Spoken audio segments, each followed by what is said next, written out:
in Provincetown.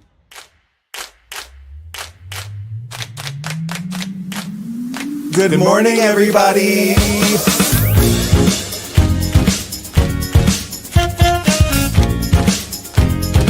Wake up. Wake up, wake up.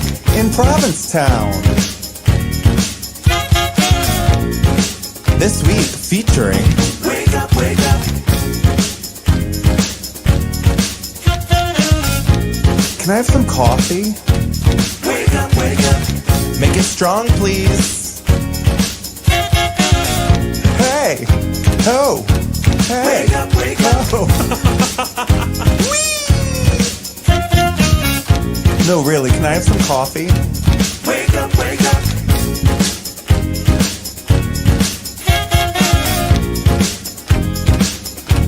Wake up, wake up.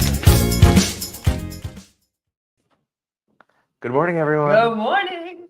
I am here with a very special guest co-host. This is Kristen Becker. Hi, everybody. I'm Kristen Becker. Yeah. We are at our brand new location. We're going to be here through May. We are at the Provincetown Business Guild Pride Center, or the Provincetown Pride Center at the Provincetown Business Guild offices. So we are at the corner of Bradford and Ryder. I don't think you should be giving away our exact location. Yeah, that's actually true. We're right. Have you heard windows. yourself? That's you true. make That's people- true. I've seen your Instagram stories this week. Oh yeah. No, I've been getting really ballsy in my Instagram stories. I love it. Yeah, I'm just trying to make everyone mad. Yesterday, I was driving down Route 6 to Hyannis to pick up my car, and I don't know if you were in Provincetown, but it was very gray, very misty, very foggy, and I would say 80% of cars did not have their lights on. And especially now when every car is like beigey gray, and everything in the world is gray because it's February in P-Town. And you're getting older and your eyesight's going. That's me. I projected. Bob is out of town. I'm not sure exactly where he is. He's starting his new job, or he started his new job. He seems to be loving it. I don't know why you wouldn't, but if you don't follow Julian Sear on all of his platforms, go and do it, because Bob is doing that. Bob is the Instagram person now. Yeah. He's speaking for Julian. Am I allowed to say that? Are they supposed to know it's not Julian? No, he's posting. Okay, yeah. But be sure to follow Julian, all the good work he does, and like all of Bob's posts so he gets a raise. Is that how it works? I have no idea. Okay. I feel like that's one component of Bob's Oh job. yeah, I he feel has like a lot. doing He's other not just things. social media manager, but Yeah. he's doing a ton of stuff. I think it's great. I mean, Bob is an incredible bartender, and so many of his strengths are used through that. But I think there are other strengths he has that are going to also be put to use through this, and I'm very proud and happy for him. Go, Bob. Yeah.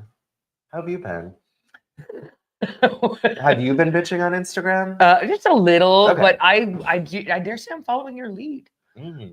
I was inspired by your general anger. Mhm. It seems to be coming from the core. Oh yeah. And so I was like, you know what? You could be angrier. And so I just tapped right into it and let a few fly. I love that.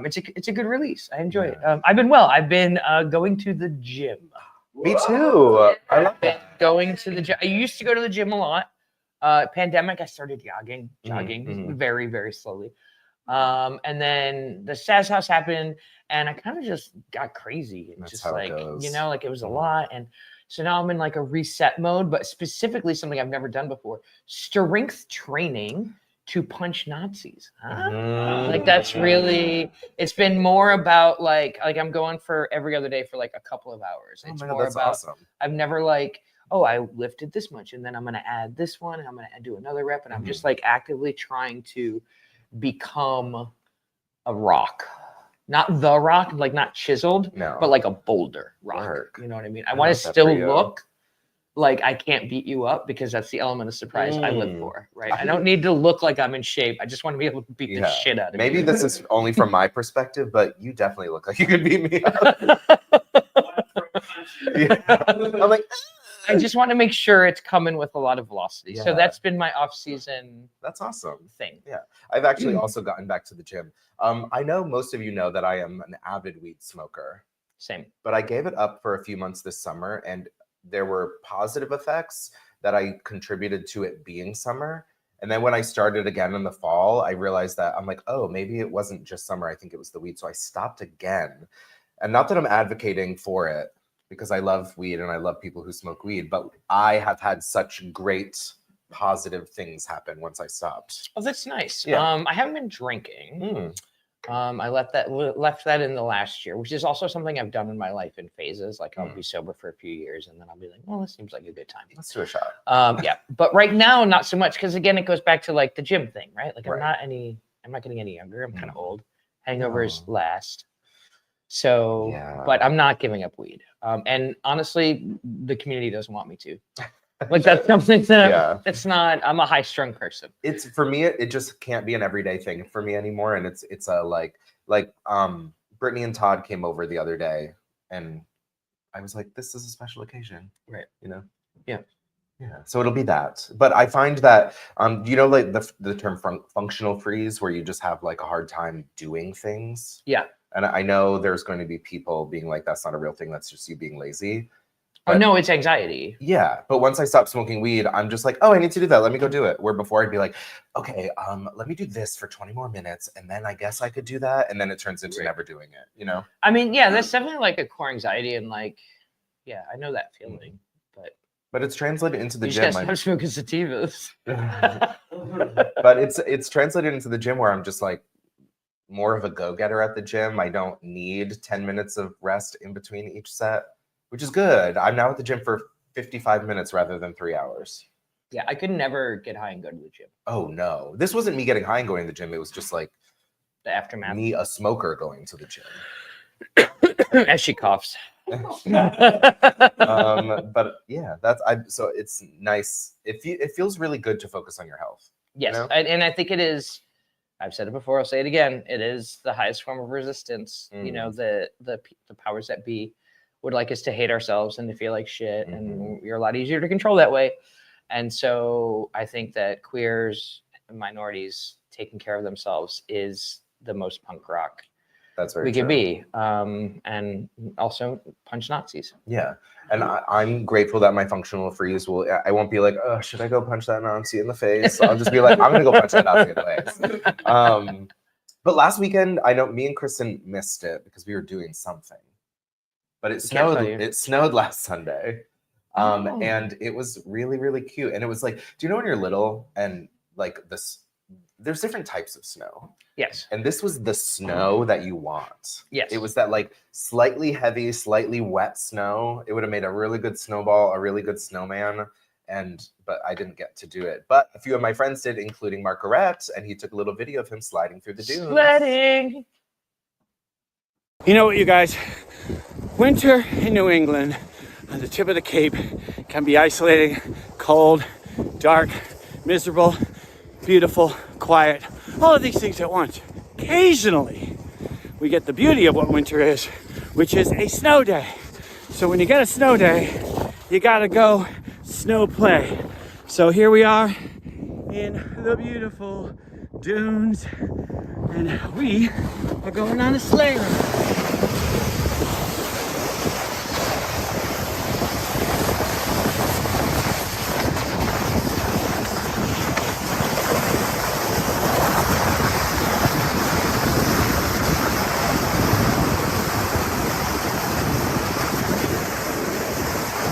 Oh God, oh God, oh God, oh God, oh God, oh God, oh God. Success. While the snow's on the ground, folks, get out and enjoy it, because we don't get much of it. See you later.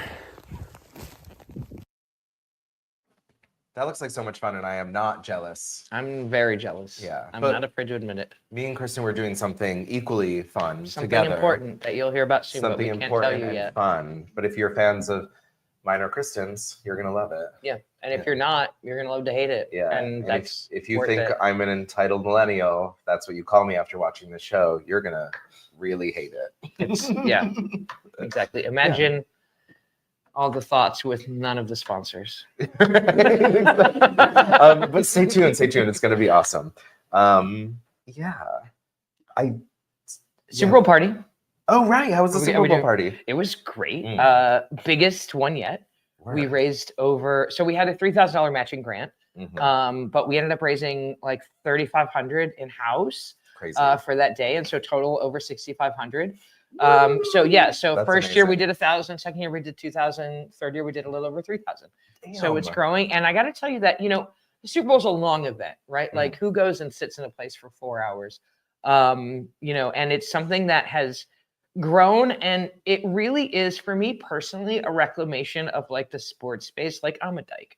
Sports have been my comfort zone, Mhm. but I know for some of my friends and community members, maybe sports isn't a comfort zone, right? Mhm. And the more we do this event and these sporting events, specifically the Super Bowl, that is this like toxic machismo thing, Mhm. the more I have men coming to me and saying, it turns out I didn't hate the Super Bowl. I hated the guys who went to Super Bowl parties, right? And then when you fill a space with queer folks who are enjoying something that some people think they have ownership of, right? Like, it's not just a straight dude thing. It's just that we've kind of avoided it because of the homophobia. And so to be able to reclaim it in a way, I really think is the crux of how to take back the land, Mm. right? Is to take their culture back. Mhm. And to because queers are everywhere, gays are everywhere, and this idea that we only exist in big cities and dancing is crazy. Mhm. Very true. And so this party for me is a really fun way to celebrate our community and to also be a little subversive, in my own opinion. So in a queer space like that, there's kind of three aspects of the Super Bowl: football, Tight pants. commercials, and halftime show. Of those three, what were people most excited about? And this one was pretty even across the board because, I love Kendrick Lamar, Mhm. but Kendrick Lamar doesn't hit in our community the way like a Rihanna does. Yeah. Right. And that's just the facts. Mhm. So I do think that He was wearing bell bottoms. No, the So- style was on point. I Yeah. enjoyed it. Yeah, he But looks really cute. just leading up to it, the buzz, Mhm. the first year we did it was Rihanna, and the buzz was so big Oh, yeah. because it was seeing Rihanna on that big screen, et cetera, et cetera. So, people were pretty attentive throughout. There were definitely some people who were rooting for either the Chiefs or the Eagles. Like, there were people who were invested in the game. ELGS. Did you see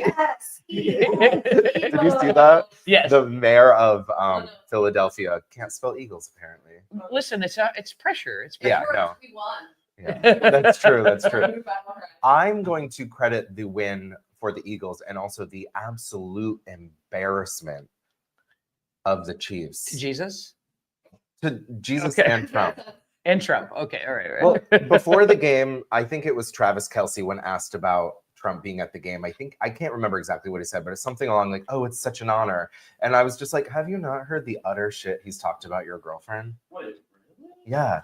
Yeah. Well, he was like, whenever whoever the president is, if he's the president of your country wants to come to a game, it's an honor. Yeah. And when they asked the quarterback for Jalen Hurts. the Eagles how if it added pressure having the President Trump there, and he went, "No."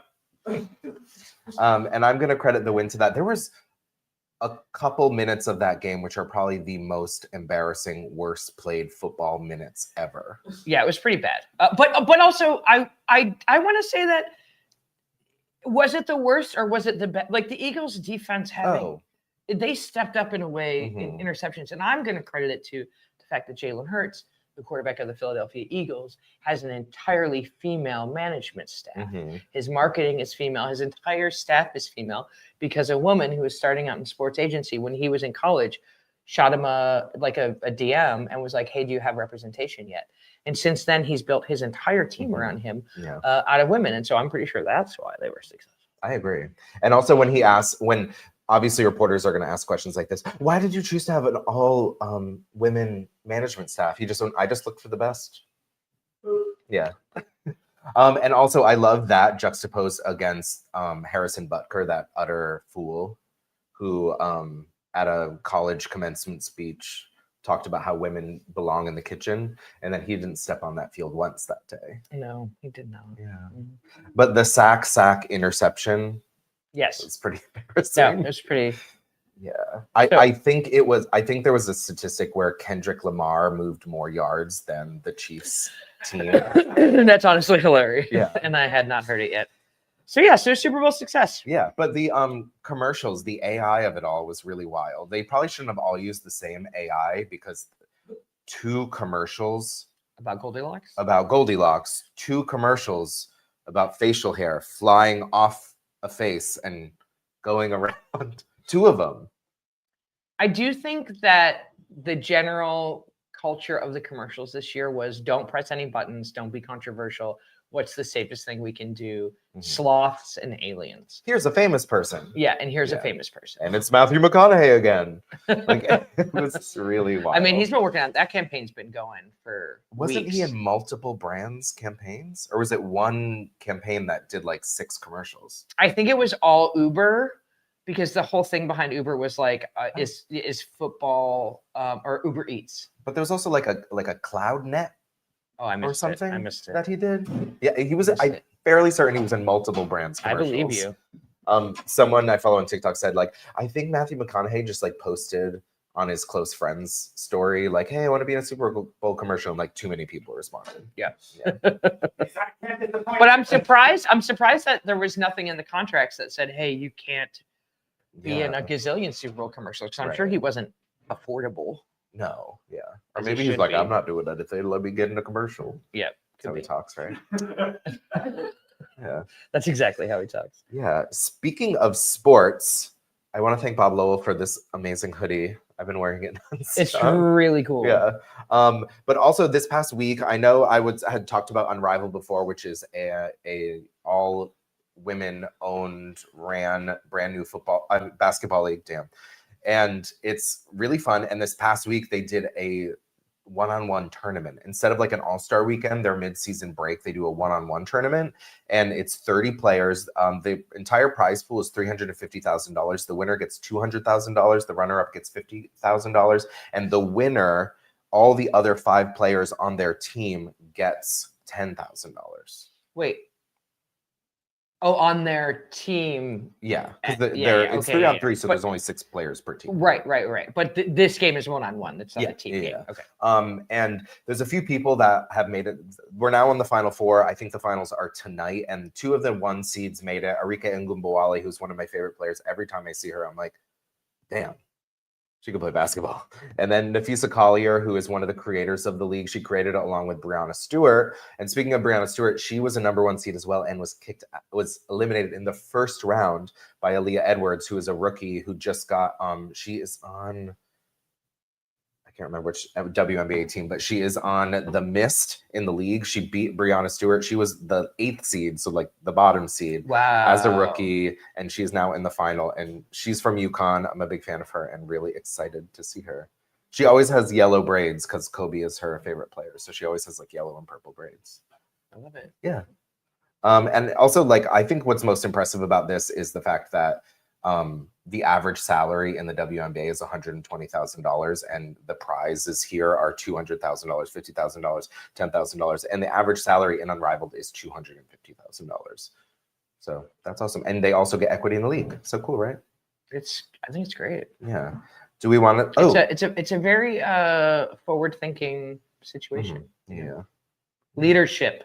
yeah. Be the change you want to see in the world. Nafisa Collier and Brianna Stewart created the league. All the players get equity. They have built-in childcare because both of them are mothers. It's really, really well run and made for the people actually participating in it, and not a bunch of billionaires to get richer. I was trying to figure out if Isaiah Collier was related to her. Oh. He's a breakout college basketball Oh, no player. way. Yeah. Interesting. Let's do traffic with Sean. I pulled in this morning and he was filming outside. Brent. Oh, traffic. Sean does weather. Is this your first day? Right. It's the first day back. Provincetown has some winter weather on the way, and I would never want to reclaim my position as your weather person, but as your traffic reporter, I am here to give you some tips on shoveling snow. Tip number 1, don't do it. Snow melts. Just let nature take its course. If you're out in Provincetown this time of year, you're letting nature take its course with every other part of your life, so why not with the snow? And some people might say, well, Brent, listen, if you don't shovel a path through the snow, you're gonna have to walk through the snow. Well, if you shovel the snow, you're gonna have to walk through the snow to shovel it. So might as well walk through it, but don't shovel it. The other thing is that there's a cultural issue here. We're all packed in here in Provincetown, so you know those salty neighbors who want to be the first one to shovel because they want to be better than everyone else. Well, no one asked you to shovel, which means you're not better than everyone else because you're doing it for yourself. It means you're selfish. Anyways, if you would like to see how my rigidly opinionated personality has made me particularly lucky in love, please consider coming to me and Scarlett Strauss's Love Stories show tomorrow night, 7 p.m. at the Art House. Thank you, Anne, with the weather. Traffic. I'm killing it today. Awesome. Do you want to talk about politics for a minute? Sure. Just in general. Okay. I don't want to talk about anything. No, I mean, specific. I know that we can't totally head in sand, but I'm also kind of like, it's all chaos. It's all a circus. They want us to go crazy. But what do you want to talk about? Listen. So whenever we're in an election cycle, there are so many people who jump behind the vote blue no matter who, or like, we can't criticize them right now. So I think we should all get behind criticizing them now. I definitely I think it's now time that we need to heavily criticize the Democratic Party, and there's so much to criticize in a time where I'm not going to have a bunch of people yelling at me for it. I don't think it should be just the Democratic Party. I think it should be anybody who recognizes what's happening and is staying silent. Or if I see one more video of a congressperson being like, "Oh, they won't let us in," like I just really like. Believe it or not, you outrank that security guard. Yeah. I don't know how to tell you this, but like you could actually be like, I'm going, see if they'll shoot you. Yeah. Like that's really what we need. The catalyst is to push back in a way that is beyond neighborly. Yeah. The thing that's driving me crazy, and I've been saying this for months, is that there seems to still be a belief that the people in power give two shits about the system. They're not, the laws are not going to matter. The courts are not going to matter. They don't care. Yeah. They're going to do literally whatever they want to. And this idea that like, we're going to have this decorum that got tossed out the window is insane to me. Yeah. Like it's gone forever. And I think that's we're playing by rules that no longer exist. Yeah. And even the whole, I mean, you look back at like when they like booted Al Franken. So like they don't care what we do. They're not going to be like, well, the Democrats did it, so I guess we have to. They're not going to do that. They're going to do whatever the fuck they want, and I think it's time for us to do the same. And that was before Citizen United, so now they really don't care. People like, let's protest. Fuck, I can't. Yeah. No one cares. Yeah. No one cares about your voice anymore. It's over. It's done. That part is done. Yeah. All you can do is active resistance and guerrilla warfare. I'm very here for that. Yeah.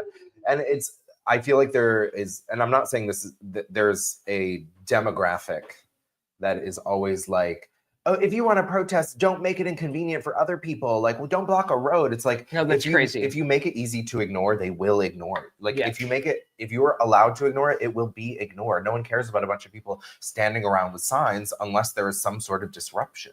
Yeah, no, the time for nice statements about your beliefs is over.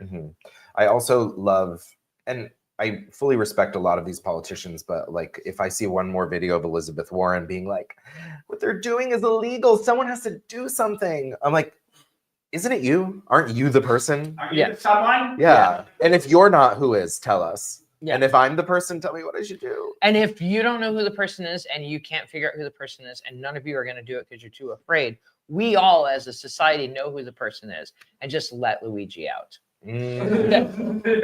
There's, I mean, that we have a person for this. Right. But it's also like, speaking of burying your head in the sand, it's like you look at the politics over the last 10 years and you look at the reaction to the Luigi Mangione shooting, and Democrats will still not get behind Medicare for all. They still won't get behind things like childcare, actually making human beings' lives easier and using tax money to make people's lives easier. It's crazy that in a Christian nation, those aren't the things that would make us proud to be an American. Right. Isn't that wild? No, like, how do we live in a Christian ruining nation? Trans people's lives. Yeah.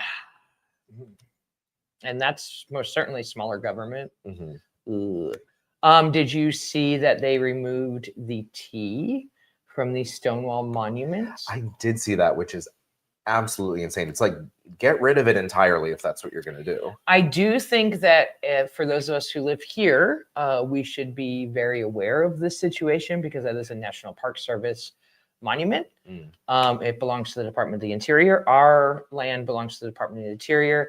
If they're going to fuck with anybody first, they're going to fuck with us first. And I think that's something that we should really be thinking about as a town. I think now would be a great time for the town to ask for a little land back since we need it for housing because they're going to take it anyway. And I just would be, because they've been this petty, because taking the T off of the Department of the Interior website around our Park Service was a priority. It only tells me that they're going to look at this area. They're going to go, oh, the park with all the gays. Let's get some of that. And pull the sand out and send it to Florida. They're not going to pull the sand out and send it to Florida. They're going to put a hotel there. They're going to put a Trump Tower at Race Point, you know? And I think that is not a crazy idea anymore. And I think we need to be proactive instead of sitting and waiting and seeing what happens. Totally. As someone who runs a business in the National Park Service, I love the National Park Service. I think that land is so important to our entire community. And if we thought the shacks were an issue, just wait. Like, I really believe that this is something that is probably already on their radar. And if it's not, it will be soon because there are assholes in Osterville. Who are going to write a letter and say, hey, what about that land down there? Like, I just think we need to be aware and have a plan and a strategy, and what the Democrats have lacked and what, you know, is strategy. It's been a lot of like responding to what's happening, and we really need to be proactive and we really need to be at the forefront of protecting space. Yeah. Sorry, that was kind of a bummer, but yeah, I mean, it's all a bummer. But I do think that when that happened this week, I was like, oh, really? Like, it's really about this? Because if it is, we have problems. Yeah. Which we knew, but you know what I mean. Another trend on social media has been people who had voted for Trump regretting their vote. And like I've said before, I feel like this very much just reinforces the fact that I feel like all Trump voters are either stupid, greedy, or bad people, or racist or homophobic. Like, I do not think that. I do. Yeah, we vary in that. I just feel like if you're not racist or homophobic or greedy and you voted for Trump, you must be stupid because that's what you voted for. You voted for racism, homophobia, and corporate greed. Yeah, I mean, I get that, and I think that's true, but I just think that there is a large percentage of the population that when we say to them, hey, like, their workers' rights don't exist, the world is expensive to live in, we do not give you proper health care, we do not take care of your children, we not do any of those things. When you're not just like, you know, me living at the beach with no kids and, you know, living my dream life, when you go to the detail of what the everyday human's existence is, it just hasn't been on their radar, with the exception of they can't afford to live. And so I think it's important to remember that a lot of people in this world are like just struggling. And are they dumb? Possibly. But did we make them dumb? Yeah, because our Department of Education has sucked for 20 years. You know, so I don't want to say they don't have any responsibility. I just think that if you're not in a class where these issues affect you directly, it's very easy to just focus on the fact that you've got soccer practice and your one kid's got a flu and you've got to work overtime or else you're not going to keep the lights on. And I think we're underestimating that this has all been by design, that you make people suffer to the point where they don't care about these things. And it's easy to move on these stupid issues like trans rights, right? I just think that what they want us to do is for us to say, fuck those dummies who voted this way. When in reality, it's not about identity, it's about class, right? Yeah, I mean, I agree. And that's why I'm constantly criticizing the Democratic Party. I don't think the Democratic Party is the answer to any of that because they fail along every single aspect of that. But I mean, maybe I feel like we agree on I'm just crass about it and want to call them stupid. Because like, yes, I understand life is difficult. You're just a shock. Life is difficult. I understand that things are expensive and I think those are the issues that need to be addressed, like grocery prices, corporate greed, corporate welfare, things like that. But unfortunately, I feel like if you thought voting for a billionaire who was going to help the prices of eggs come down, I feel like I'd put you under the stupid category. I think we can all agree, though, that there's a lovely bit of fate that we honed in on egg prices totally while there's about to be a bird flu outbreak. Yeah. Like, I really think that is just like a little chef's kiss. Like, oh, you're gonna lower the price of eggs? Watch this. But also, we should probably get some chickens out here, y'all. Yeah, my parents have chickens. Yeah, we should get some chickens. Yeah. What do you mean? Because there's bird flu here everywhere in this town. The wild bird population. Oh, we can't even have We chickens? can't have chickens. Girl, we're going to be in another lockdown, but we won't be in the lockdown, and we won't have vaccines. But this is a year from now. Great. Enjoy it. But what I Wait, can you not can you, if they're in like a fully like cooped up, like No. can't, Possibly. if they had a chicken run? But also, like, then you have food laying around for the chickens, and like wild birds are going to come eat that food too. Well, not if they're under chicken wire. Sorry, we're building Yeah. Anyway, We're building Um, our I guess- imaginary coop right now, live on air. I guess the biggest point I wanted to make about the regretful Trump voters is I think a lot of them were like, I knew people were going to suffer under Trump, but I didn't think it was going to be me. Correct. And now I regret it. Correct. And everyone's like, yeah, they did it. They had a slight moment but it's like not even that. It's them wanting people to suffer. They knew people were going to suffer. They wanted them to suffer, but they thought they were going to be spared. Yes. Yeah. Did Elon Musk's kid tell Trump to shut up? And that's what I need to know. Have you seen the Yeah, clip? he did. And that I'll save that forever. Like that'll be my screensaver. Like that's gonna be. Yeah. When Elon Musk was wearing a t-shirt in the Oval Office, standing behind the president, speaking for him. Let's go to the weather with Sean. Did I do it right that time? Yeah. Okay, good. Good morning, everyone, and happy Valentine's Day. I am thrilled to be back in town as we mark the end of Wake Up's winter hiatus. Today, I'm reporting from our brand new studio location at the Provincetown Business Guild's Welcome Center, right in the heart of town, just behind me. But enough about me. Let's get to the weather. It's a beautiful sunny morning here in Provincetown, but don't let it fool you. It is cold. My hands are freezing, and it is windy. We've got snow arriving tomorrow evening. By midnight Saturday, we could see up to 3 inches, but as always, P-Town sits right on that snow, ice, rain line. That means that snow will likely turn to rain as temperatures rise on Sunday. The bigger story is the wind. As this storm system moves out to sea, we could see gusts up to 70 miles per hour through Tuesday, so keep an eye out for those high winds.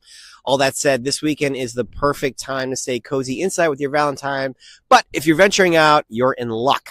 First up, Mrs. A's Kitchen is back at the Crown, serving up comfort food classics like lasagna, meatloaf, fried chicken, chicken pot pie, and my personal favorite, mac and cheese.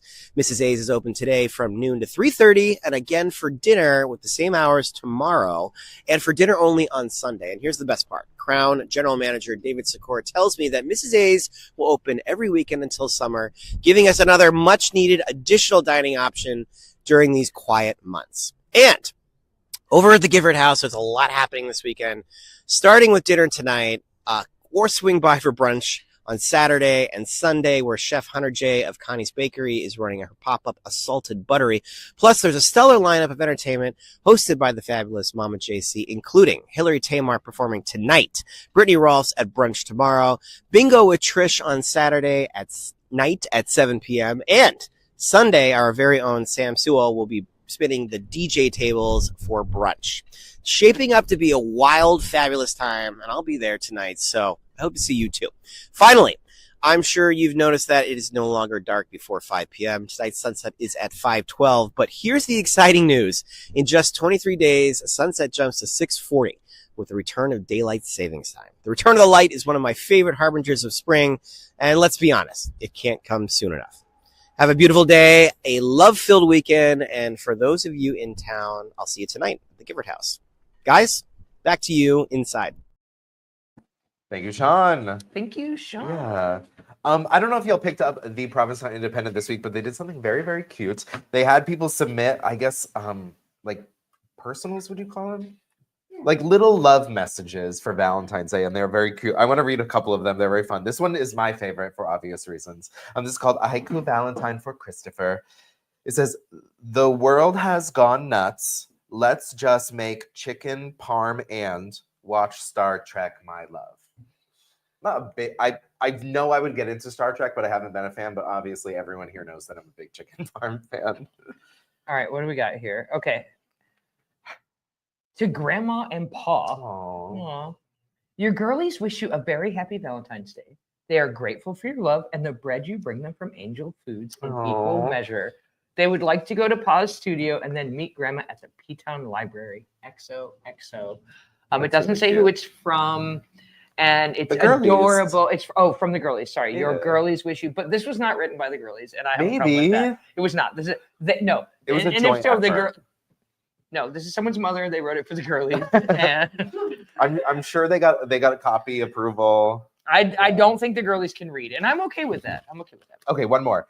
JBJ, ever tried summarizing nearly 5 years of life? Oh, J and J. Yes. Ever tried summarizing nearly 5 years of life together in 50 words, especially when those 5 years have been the best a guy could ever hope for? Whoa, a tall order. I'll simply say that I want you to know how much I love you. Forever yours, M. That's so cute. Oh, that's really Three cute. initials total. I got a little throuple action in the Provincetown Independent. Thruple. I'm just seeing where the one from Katie is for me. Oh.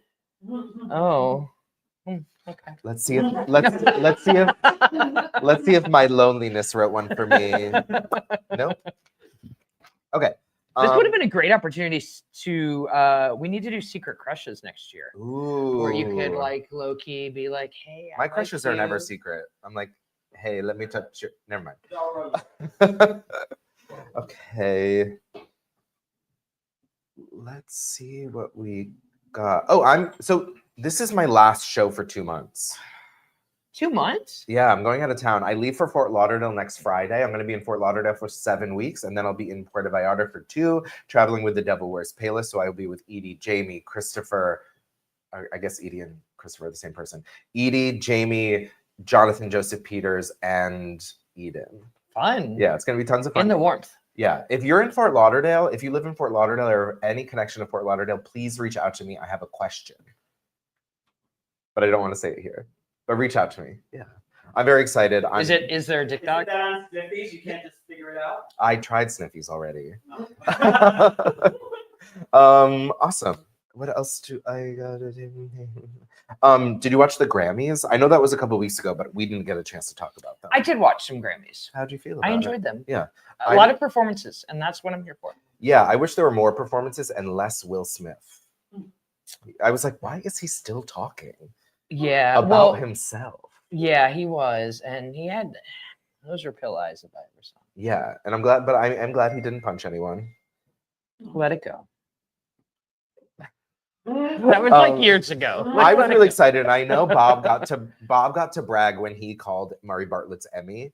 And I'm gonna brag because last year I was so annoyed with the Grammys. I'm like, basically every year they just try to pick one artist to anoint as the artist of the year, so they get that picture of them like struggling to hold 6 Grammys at the end. And I said there was so much amazing music out there that should be celebrated. And he was like who? And the first name out of my mouth was Charlie XCX, and everyone was like, yeah, right. This year Charlie XCX won 3 Grammys. Correct. Yeah. Yep. So it was a stacked year. Yeah. Charlie XX, Chapel, Sabrina, The girlies. the girlies. Yeah. Chapel Roan won Best New Artist and then took the opportunity during her speech to call for better support from record labels for their artists, healthcare, things like that. And I think, unfortunately, I hope things move forward, but I think as long as there are hungry artists doing whatever they can and selling their soul for a chance, I think that the record labels will continue to do the bare minimum. But in true fashion, some old white guy tapped her on the nose and go, oh, baby, you just don't understand things. Did you see that article? Yes. And that happens to me all the time whenever I complain about the world. People are like, oh, you just don't get what it's like to send emails all day. And she said, okay, I'm going to start a fund and donate $25,000. Would you be willing to match? And he was like, oh, no, I won't do that. Yeah. But then a few other artists, including Charlie XCX, matched her contribution. So I think there's going to be a fund for artists who are recently dropped from their label so they can have healthcare and transitionary funds, things like that. And I think that's amazing. Great. And both of these artists know what it's like to struggle. So what happened was an artist used their voice to speak up to power. The power went. Yeah. And all the other artists in the went, most condescending way. Yeah, and all the other artists went, well, we don't want you to feel bad, so we'll do it. Like that, I yes, it's a good thing. Yeah, but also, yeah. No. No, I know. But also no. Burn it all down. It is crazy. Did you? Yeah. Anyway. Yeah, but I thought the Grammys were fun. Doechii also won Best Rap Album, who is the third woman to ever win that award in the over 30 years it has been an award at the Grammys. Nice. Yeah. And Beyonce. And Beyonce. Beyonce. Okay, Sam. Beyonce also finally won Album of the Year. I was a little conflicted. I really wanted Beyonce to win because she deserves to have one Album of the Year, but I think for me, I think she should already have 3 of them. I think her self-titled album should have won. I think Lemonade should have won, as well as Renaissance. And unfortunately, I don't think this one should have won. Honestly, I think you're wrong, but okay. I think Brat was the album. Oh, of everyone the year. thinks. You think Brat was the album of the year? Yeah. I wanted to win. I mean, Kamala Harris, when she announced her president, wasn't like, I'm Cowboy Kamala. She was like, I'm Brat. Wait, now The difference between the difference between a cultural movement and the artistry of the music on that is what I'm saying. Like, I understand that you have like a trigger response to country music, but not when women are singing it, only when men are singing it. I feel like the sheer artistry of the album. However, I do think that even Beyonce was like, cool, thanks guys. Yeah. You know, like I do think that was the general like. Yeah. But I think that there's something inherently wrong with implying that she didn't deserve it. Oh no, I don't think she didn't deserve it. You kind of did just say that, but you kind of did just say Charlie XCX should have won it. Mm-hmm. So you're like, so I feel that, but well, I bet she deserved it. I just feel like she should have already had it 3 times. No, she definitely should have. So what you're saying is if she would have had it in previous years, that she would not have gotten it this year. You think that Brat would have won it? Maybe, yeah. Okay. I also think The Rise of a Midwest Princess also could have won. It was very good. Also one of the albums of the very year. Yeah. Let's do the. oh wait, sorry. No, shut up, Ethan. No, what were we gonna say? That is what I'm saying. Let's do the Wake Up Weekly Roundup with Sam. Good morning, everyone. Welcome back to the Weekly Roundup with me, Sam Sewell, for the week of February 14th through February 20th. Happy Valentine's Day weekend, everyone. Starting today on Friday and all weekend, you can go to ptown.org to celebrate all things Valentine's Day, see what's open, see what events are on. That's ptown.org, and it will list all the events there. In the meantime, I want to give a special congratulations to the crew at the Gifford House for their V-Day weekend happening at the Gifford House all weekend. We have Chef Hunter and JC whipping up some brunch and a variety of awesome P-Town artists all weekend long, capping off with myself on Sunday. In the meantime, on Friday at the Water's Edge Cinema, you can catch the 2025 Oscar-nominated short films and Paddington in Peru playing all weekend long. And all weekend long, it's Winter Weekends with Paga. You can get more information at the Provincetown Art Gallery Association.org/Winter Weekends for all of the art listings and events happening there. On Saturday, you can catch 411 Gallery presenting Choosing Love with an artist talk and Valentine's Day party benefiting HOW, helping our women. This will be Saturday, February 15th from 3 p.m. to 5 p.m. Also, on Saturday at 6 p.m. at the Art House, Lucinda Lippol and Scarlett Strauss are bringing you Love Stories. That's going to be an engaging evening, so get your tickets now, 6 p.m. at the Art House.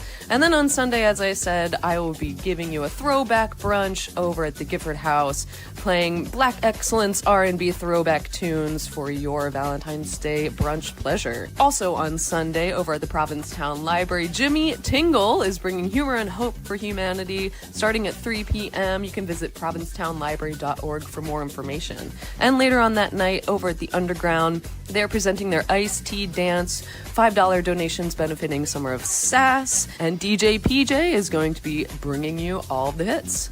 Later on that night, Pillow Princess is at the Crown and Anchor, hosted by Marissa Miller and Emily Alcott, featuring a lineup of amazing performers in town. That is Sunday at 5 p.m. Tuesday, you can catch Townie Tuesday with Mona Moore over at the Grotto Bar. This is a trivia night. It's free to play, doors open at 7 p.m., and the game is at 7:30. If you can't get enough trivia in town, check out the Grotto Bar. Then on Wednesday, have you signed up for your Winter Wednesday classes yet? They are free, and you can visit winterwednesdays.org to sign up for any available classes happening this winter. Then on Wednesday, as always, A House brings you drag, bingo, giveaways, and cash prizes. That is always a fun time. Thursday brings us another trivia night. This time it's with Harrison over at the Gifford House. It starts at 7. Have you been to the new Gifford House trivia night yet? Also, on Thursday night, if you want to get your artsy film on, check out Mad About the Boy, the Noel Coward story, playing at Water's Edge Cinema at 7 p.m. This is hosted by Howard Karen, and it's in collaboration with Pam. Upcoming at the Provincetown Theater, you can catch the Winter Play Dates, free reading series developing new American plays, and it starts on February 22nd at 7 p.m. with The Dune Inn by Cody Sullivan. I have updated my email address, and as always, if you would like to see something promoted, please email me, this time at wakeuproundup@gmail.com. Have a great weekend, everyone. Stay safe, and much love to you all.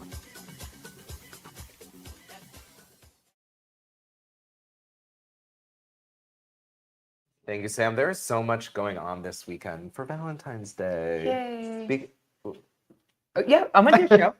I'm gonna do some stand-up comedy. Work. The show is called Year Rounder. There's a lot of P-Town based jokes there, but also some bigger concepts I've been toying with.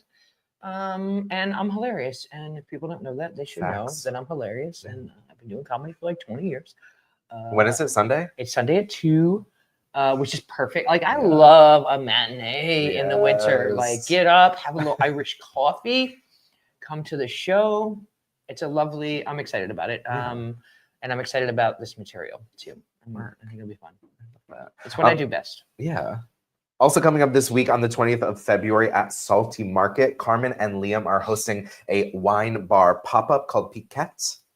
I think we have the graphic up. That's so cute. I love Salty Market. Carmen is super passionate about wine, and wine is one of those things that if I'm not super passionate about it, and when someone talks to me about it who's passionate about it, it's contagious. Yeah, we popped in last night, Ethan and Oh, no way. Yeah, there was a little pop-up last night, so we went down and had a little no wine, but we were just, it was a very cute vibe, very cozy, very like, feels like you're at a little wine bar and you're having stinky cheese. I love stinky cheese. It was very stinky cheese. You said all my favorite words. Yeah. Also, I'll be at the Gifford House, basically living there all weekend because there's so much going on as well. We're gonna talk to Hunter and Momma JC in just a moment, but we have a bunch of other stuff going on. Saturday night we have Trish on Trish bingo. It's called Breakup Bingo BB. Yeah, it's always a wild time. Come and have tons of fun. And also this Sunday night, to Donna's Gay Bible, which is typically at the brewery while they're closed, we're going to do a gay Bible at 7 o'clock on Sunday in the wild at the Gifford House. She is going to be showing First Wives Club. Ooh, perfect Valentine's Day love movie. It. Yeah. That was everything. Let's head over. I chatted with Hunter and Momma JC at the very end of their Friends and Family last night at their pop-up Assaulted Buttery at the Gifford House. So it's a little crazy. I also had Trish videotaping it, and she thought she was part of it. She was part of it. But check this out. Good morning, everyone. We are here with Hunter and Momma JC. They are the brains behind Assaulted Buttery, which is the pop-up restaurant happening at the Gifford House this weekend. Thanks so much for chatting with me. I know you're in the middle of your Friends and Family. Well, thank you for having us. Thanks for being our friends and family. Yeah, of course. We're kind of all doing it together because I'm running the bar this weekend as well at the Gifford House. He is amazing, just so you know. So are they. So you're going to be open Friday night, tonight for dinner, and then again on Saturday and Sunday for brunch? Saturday, Sunday for brunch, and then also we are going to be doing Trish's Bingo with some bar bites and like sliders and super cute stuff. Yeah. So, you know, fast pumped out food, but brunch is going to be our jam. So you have 3 different menus for the weekend. Yes. Work. And finally, my phone number comes off a bathroom stall. So if you want to make a reservation, you can text me at 727-385-0969. I'm so excited. What's the item you're most excited to serve?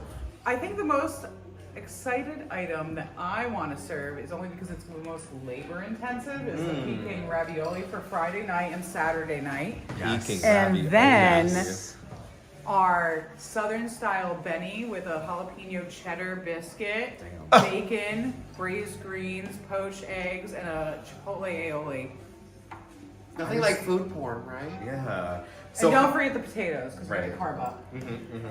So all weekend long, Hunter is going to be in the kitchen. Mama JC is going to be hosting in the wild at the Gifford House. I'll be behind the bar. So come in. This is the place to be. It's all love. Oh, It's the place to be for Valentine's. We also have performers all weekend. Friday night, we're going to have Hillary Tamar. Saturday brunch, we are going to have Brittany Rolfs. And then Sunday, we're going to have DJ Sam Sewell. And then in addition this weekend... And Ravioli's here!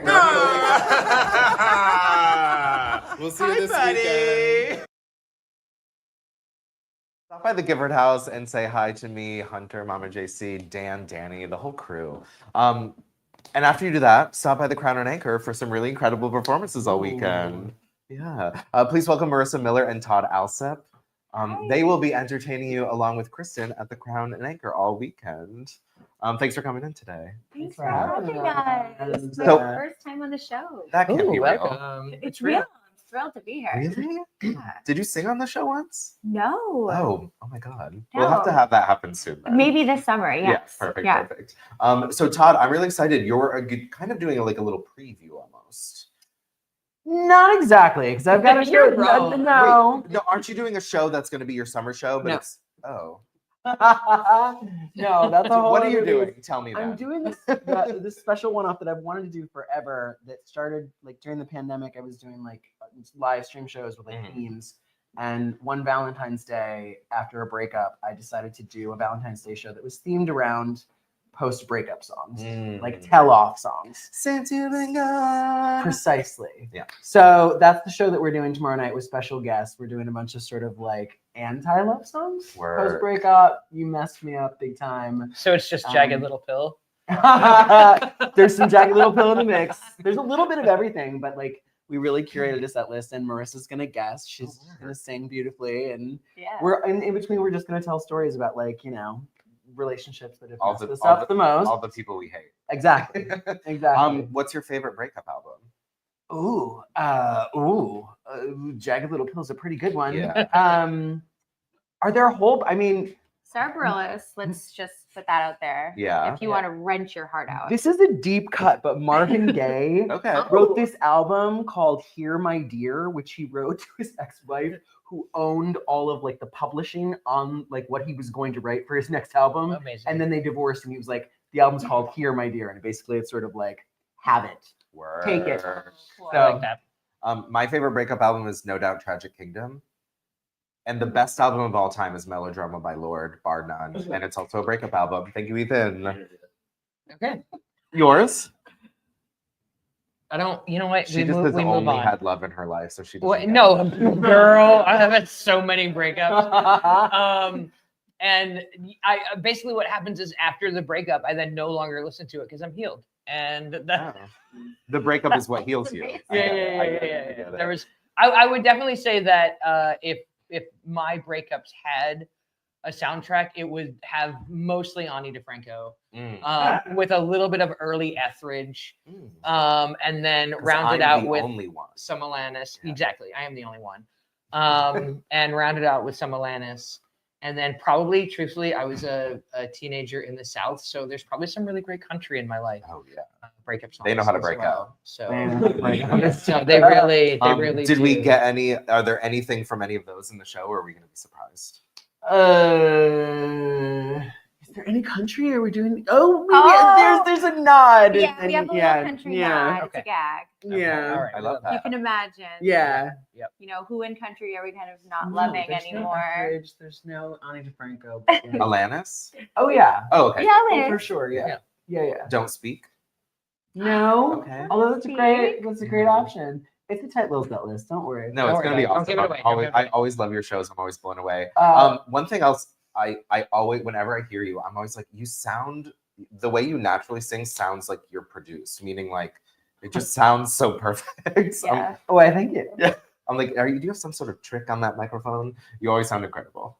Thanks. Of course. We've got Marissa's gonna sing, Darlene Van Alstyne's gonna guess, Jonathan Hawkins, Corey DeSoto, and it's just a sort of an evening of like these mashups of breakup songs and conversation about. I love that. Cute. Marissa, when's yours? Sunday? Yes, my show is Sunday at 5 o'clock. So you can go to Kristen's show and you can come over to Pillow Princesses, which Kristen hopefully is going to open for. Yes. Amazing. Yes. We'll do fun And things. we've just got a bunch of queer women on stage trying to get more lesbians on stage together. And we're having a slumber party.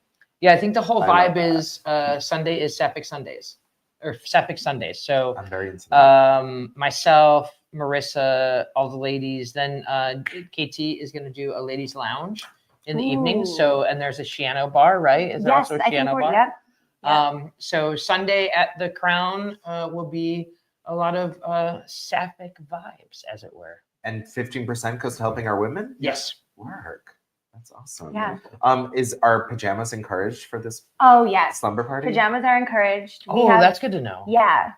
We've got girls in that are going to be in like fleece onesies. We've got sexy pajamas. We've got a little of everything. I'm going to be in the sexy pajamas. Yeah. Amazing. Red Great. lingerie for Valentine's Day. I love that. That's perfect. My ass would eat red lingerie. I love that. This is a really exciting weekend. There's so much going on all over town. Make sure to get here, and if you're here, buy tickets to everything. Yeah, go see everything. It's going to be cold out. Stay inside, see shows, do the things that we do best, and that's shows. Have you announced your show for the summer? I haven't. Should I do it here? Do you want to? I'd love to. I love that. What's it going to be called? It's Madonna, an Immaculate Reconception. No way. Very nice, very nice. No, I'm hard at work on it. It's so going to be a excited. blast. Are you doing the same style where you did George Michael, where it's kind of like it was almost like a docu concert? No. Okay. I'm going to do something a little bit different just because like the last 3 shows that I've done have been there's been sort of like a cerebral story woven into it. And I think like given the times that we live in, I think Madonna's one of her messages is when times are really hard, we need to move our bodies and cut loose a little bit. Yeah. And so I'm kind of taking that as like the motif. Sort of like a really fun evening of songs side by side, and I think you'll hear the music in a way that you've never heard it before. Really That's the idea. cool. Yeah. That's so exciting. I'm stoked. It's super fun. I'm really excited, and I'm sure everyone is going to be really excited. Madonna's the girl. Yeah. Thank you so much for coming in. I know we'll all be very busy this weekend, so strength to you. And you as well. Thank Break you. legs. We're going to do it. It's going to be great. And then we get to sleep all next week. Yeah. Nothing Back happens to until hibernation. March then. Yeah, we got a surprise delivery during the show from Mama JC. Hunter made us all BLTs, and we have all been salivating ever since they came in the room. So we're gonna close the show up today. Thank you so much to my guests, Kristen Becker, the staff here. We want to thank our sponsors, the Crown and Anchor, the Provincetown Brewing Company, Shipwreck at the Brass Key, the Boat Slip, Provincetown Business Guild, PTV, and Provincetown Tourism. All right. Yeah. Thanks Great for waking job. up in Provincetown, wherever you are. You will see other people next Friday. Bye. Bye.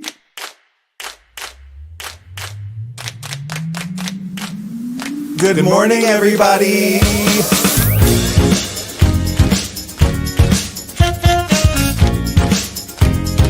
Wake up. Wake up, wake up. In Provincetown.